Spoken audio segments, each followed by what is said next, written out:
Skechers Aero, a versatile daily trainer with carbon infused plate inside it. Can the shoes able to tackle all different type of training? Let's find out.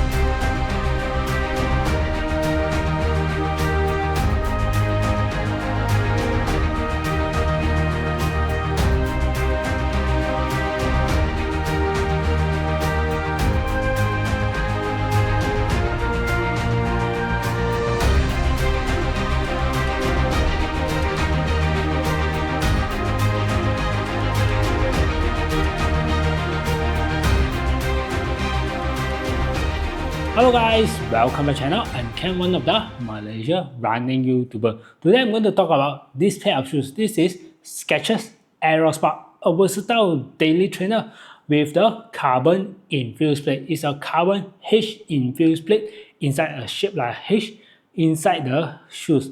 Can these shoes tackle for all different kind of workout using this pair of shoes? Because this is a daily trainer by Skechers. So can it tackle for easy run, base run, some speed workout, or even long run with this pair of daily trainer? Before I proceed further, full disclosure, this pair of shoes is provided by the Skechers Malaysia for the purpose of review. No one can watch this video or give any opinion on this video before you guys can watch it on YouTube. So all the opinion is my personal opinion. So let's start with some numbers of the shoes. For the numbers, the shoe size is 12, US 12. It's slightly half size bigger than my normal because it doesn't have the middle, either 11 or 12. It doesn't have the 11 and half. So I have to go to the size US 12, that is 30 cm, make the shoes a bit big, and the overall weight definitely increase a bit. So the overall weight of the shoes is 319 gram with the shoes on this one. And the stack height on the back of the shoes on the heel is 36 mm, and the forefoot is 30 mm. Make the shoes 6 mm from heel to toe. For the 30 mm on the forefoot is considered as a flat foot racer nowadays, because shoes nowadays with a huge stack height and the numbers easily in the front will go up to 35, 34 with a bigger numbers. For these shoes is 30 mm. So it doesn't have the wide fit option because I feel a bit tight, a snug fit over here, a bit tight. So that's why I go size up for the shoes. And one more thing about the shoes, why the shoes named as Aero, because of the form. If you look closely at the form itself, you can see some of the line of the shoes is very curvy line all the way up on the left and right of the shoes. This is what Skechers claim, because this is more to the aerodynamic of the shoes. When we run, the wind can easily cut through on all this kind of line and go behind. So I'm not sure how much it will improve, but this is the design and this is why it's called as the Aero. And they even have the full series of the Aero versions. But for now, it's the Aero of the daily trainer. On the upper, using the engineering mesh upper. This is more or less is look like all the other type of daily trainer in the market. There's a lot of breathable ventilated upper, one piece to the back of the shoes, and the pattern is quite nice. I quite like it, the shape of the design of the upper. And towards to the tongue. For the tongue, I think it is considered as a partial gusted tongue, because it's not like full gusted, and it's just like this part is not gusted, and inside there has a partially gusted tongue to hold the tongue in place. During my runs, I didn't have any issue with the tongue because it's holding nicely in the middle. For the lace, using those kind of traditions tongue lace, a bit thick on the lace, and it's not really long enough. You're going for the runner knot. If you're using the normal knot, it's just nice enough. and moving backwards, the padding on the heel collar, just right amount of padding, not too much and not too less. If you look on the back over here, you can see the pull tab of the shoes. It's almost similar with the Hoka Mark series. The pull tab on the back is almost similar. It's not too high and it's not too low, just nice enough for my feet, my ankles to rest over here. And there's a very nice structure support, the heel collar support on the shoes. This heel collar support is really nice, especially on my 16-kilometer run using the shoes. I didn't provide much energy to balance my heel collar because there is a heel collar to support my heel. For the midsole, using the Hyper Burst Ice is type of technology that used by Skechers, and the foam type is more to the super critical foam, not like the Piva material that a lot of brands using nowadays. It's still on the Hyper Burst, that is the super critical foam. For this foam is more to the stability and there's a energy return on it. The foam is much more firmer and much more robust compared to all the newest and faster, the lighter technology nowadays. But for Skechers, still using the super critical foam is much more robust, it's bouncier and much more stable. And there's a H type of design of carbon infused plate inside the shoes. Unfortunately, we cannot see it because there's no cutout to see the plate from here. Even I did remove the insole, I also unable to see the H plate design. So I'm trying to find on the internet. It seems like over here, the H plate design is more to the forefoot for the balancing of the shoes. On the outsole, they're using the Goodyear rubber. So far in running shoes, there's two brands that using the car tire brand. One is the Adidas using the Continental rubber. Meanwhile, for Skechers using the Goodyear type of rubber that we found on our car tires. The grip is absolutely nice. It's very grippy on the dry condition. And on my past, I did use Skechers before. On the wet, it's still very grippy because nowadays in Malaysia, when I get the shoes for the whole week testing, there's not much rain. There's no rain. It's dry season. So, but I running on the road tarmacs and some of the cement, the shoes provide a lot of grip that I need. And consider a huge pack of grip on the forefoot with just some of the cutout for easy for the shoe bend. So it's much more easy for the shoe to bend during my run. And the two very huge stack of rubber strip on the back. They even have some cutout in the middle. Most probably for this one is for like weight saving, and the inside here in the middle here there's a channel for more or less is like weight saving and try not to get the foam to contact and flush with the rubber, so we contact with the strip and will be scraped off. How's the fitting of the shoes? For me, the shoes fit a bit narrow. That's why I need to go one side up for the shoes. You can see over here, the front part of the shoes a bit narrow over here. It doesn't have the wide version, so I have to go one size up because they doesn't have, because of my size 11, then have to 12. They doesn't have like 10, 10 and a half. Once to go 11, you should go to 12. They doesn't have the 11 and a half, so that's why I go to size number 12, and it just fit nicely. Fortunately, just nice I get that size, so I'm able to test the shoes.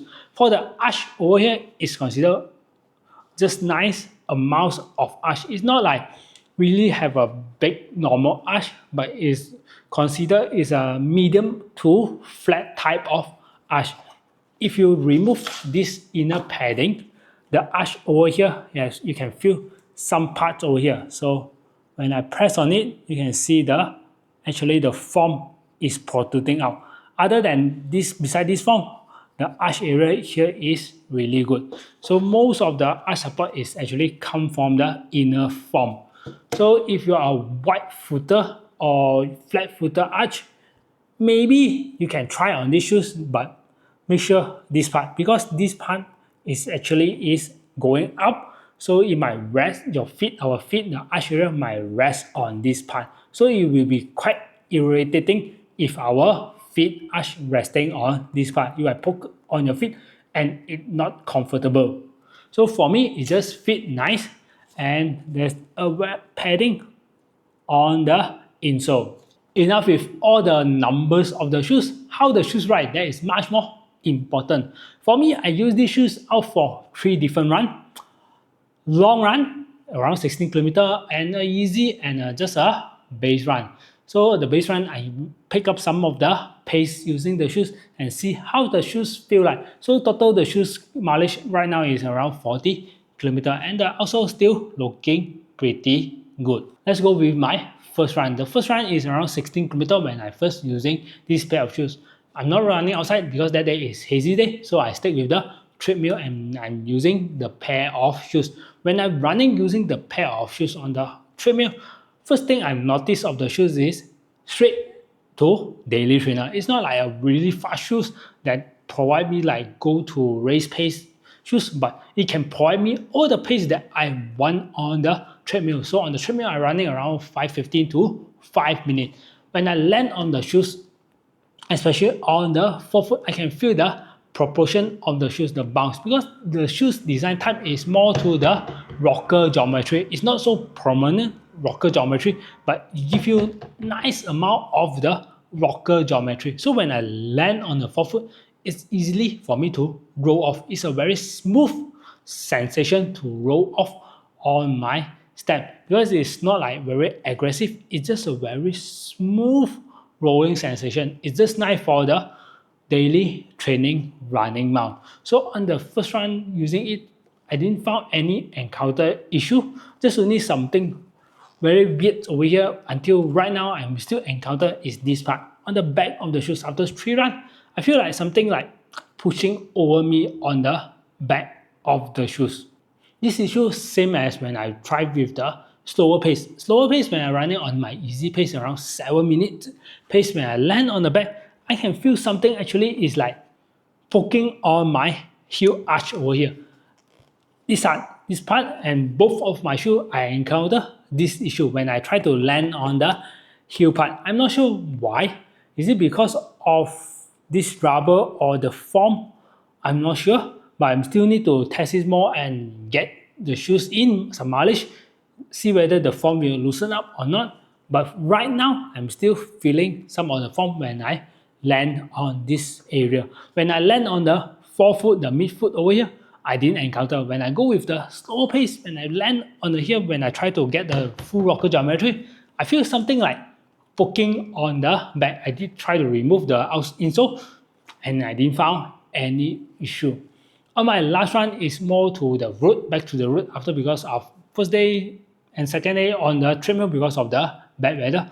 On the third day when I go out, I go for a 10 kilometer base run, but in the middle I pick up some of the marathon pace. It's go up to 4:40 and 4:30, and the shoes able to pick up the pace as a daily trainer.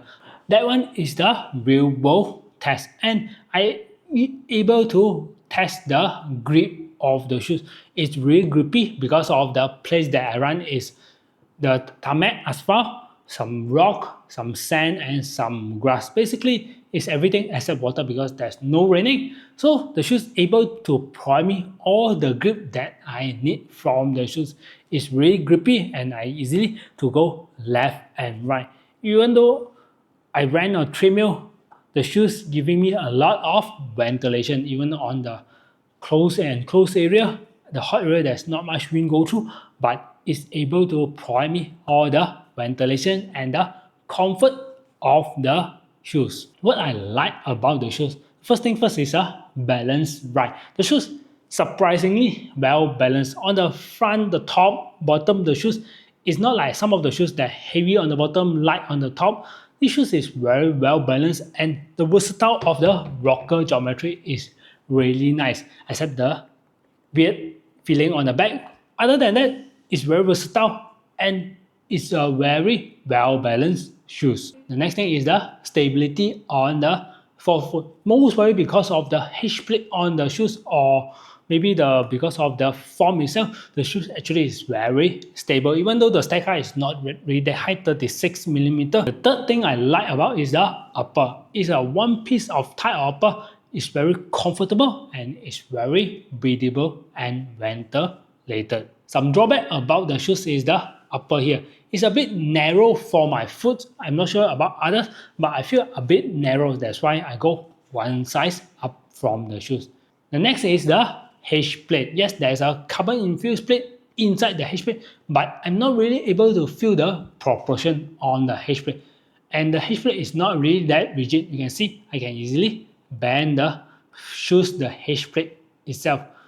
So it's not really that rigid compared to a lot of shoes with the carbon infused plate. For this one, it's a bit too soft for me. So it's more to stabilization rather than proportion me for the next step. Who Aero Spark for? If you're looking for a versatile daily trainer that can handle all different kind of mileage workout that you throw on it and still stable and provide you energy towards all your run, maybe you can try to consider this pair. Who should not get these shoes?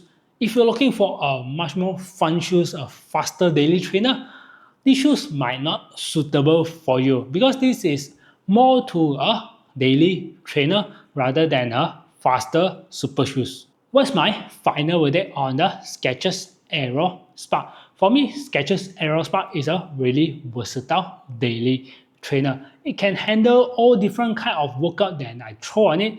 Long run, slow run, and some speed run on the shoes. It's able to handle really well despite some of the weight on it, a bit sluggish on the end speed, but overall it's a really good type of daily trainer with the carbon infused plate. So this is my first impression review on the Skechers Aero Spark. See you guys on the next video. Bye.